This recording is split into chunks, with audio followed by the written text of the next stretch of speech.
Ink Game was once one of Roblox's hottest Squid Game-style experiences. Powers, drama, eliminations, and thousands of players filling lobbies. But the hype is fading. Who even plays this game anymore? Who still plays Ink Game? The fall-off has begun. When Ink Game launched, it felt fresh.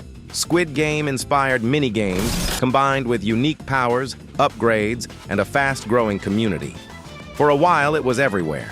Creators streamed it, lobbies were packed, and social media was full of clips showing off chaotic matches and dramatic eliminations. Part of its success came from how it stood out compared to other Roblox Squid Game titles.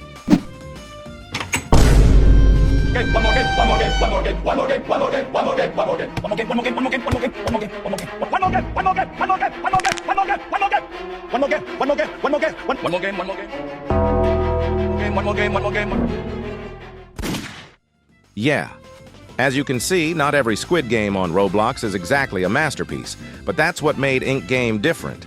It actually felt polished, with powers, upgrades, and chaos that kept people coming back.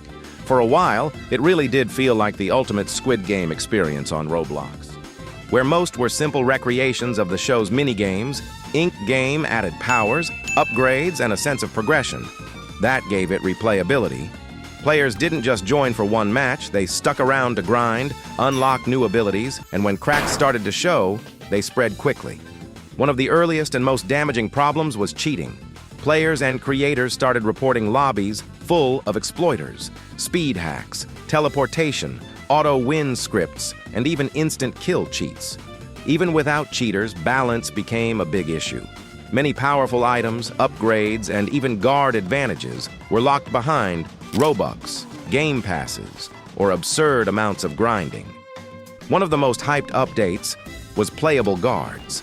For months, players speculated about how it would work. Would guards have special powers? Would they control matches? Would it finally bring something fresh to the game? Well, the update did release. But for many, it was a letdown. First, the pricing was wild.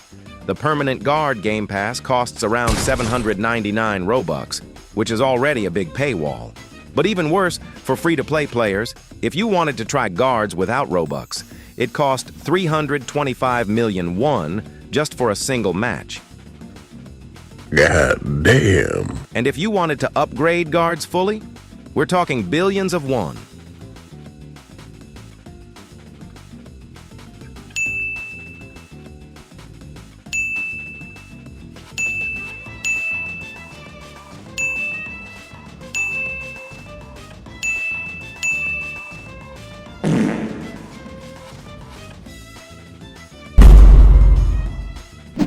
Unless you had deep pockets or no life outside grinding, guards were out. Wait, don't forget to like and subscribe. It really helps me out. Thank you. Guards are only active during certain rounds and limited events. So despite the word permanent, many felt scammed. You pay hundreds of Robux, but only get the role occasionally. Add in the fact that many guard weapons and attachments required even more currency, and it felt like an endless cycle of monetization. And to make things worse, I tested how much a free-to-play playable guard can make with max wand boosts to see how hard it is to get money back.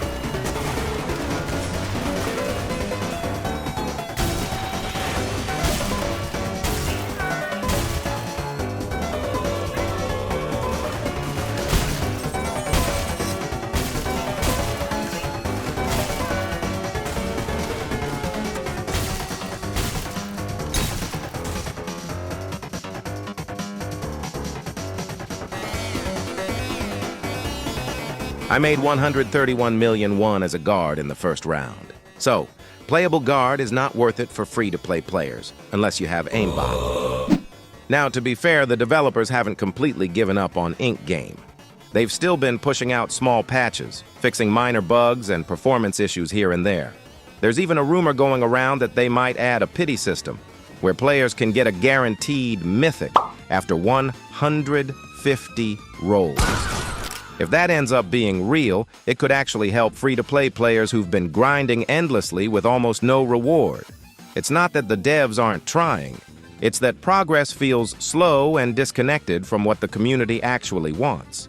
Instead of tackling the bigger problems like the broken economy, the outdated anti-cheat, or unfair matchmaking, most of the attention still seems to go towards smaller updates or monetized features. So while the pity system rumor gives some players hope, is the pity leak true? Are they actually adding a pity system? The pity system is good news for pay-to-win players. but we shouldn't trust everything the devs say, because they promised a good playable guard update, then released something that was half-baked. This became a recurring theme for Ink Game. Updates that promised a lot, but delivered less. Even when the developers added big content drops, the rollout felt rushed, buggy, and designed around monetization first. But here's the thing. Ink Game isn't dead. It's dying.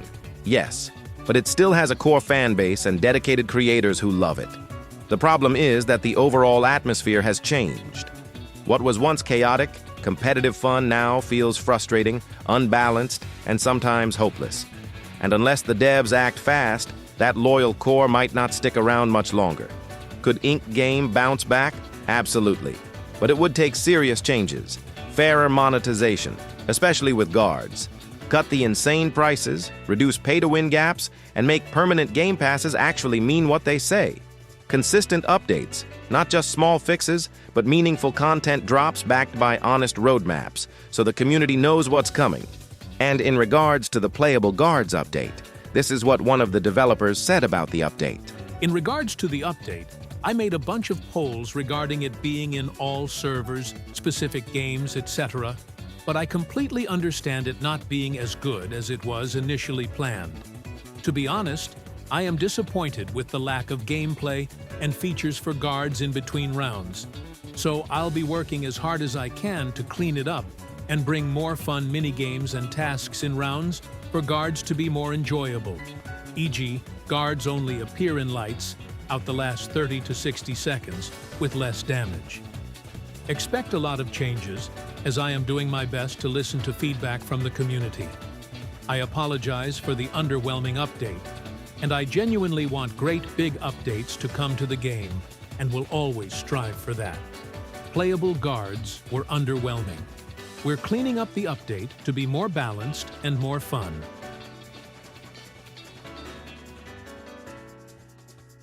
So the developers themselves admitted the update wasn't good and are planning to listen to community feedback. But what do you guys think? Is Ink Game dying, or is it already dead?